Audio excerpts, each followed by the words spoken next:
nyaka giko. Wachao gi wach mabende mako dhok kendo kelo lit nyakwaramogi gwenge mopogore opogore. Ji 10 nowito ngimagi e masira mar apaya moyo ka ji mamoko 6 oyudo hinyruok maricho e gweng' Makododa e kar chung'd bura mar Achonyo East e kaunti ma Homa Bay.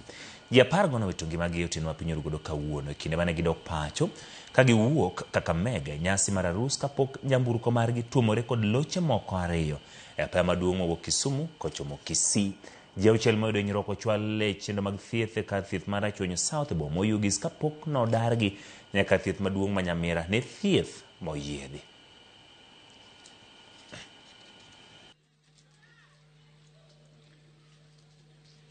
Yesterday at around 11 p.m.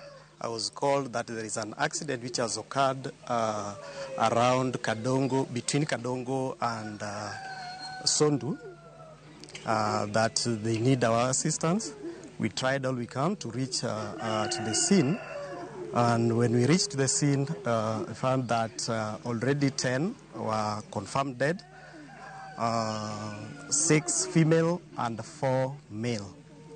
There were 6 who were injured, and they were brought into our facilities. We stabilized them, and then they were referred to Nyamira County Referral Hospital to the request from the medical team from the other side.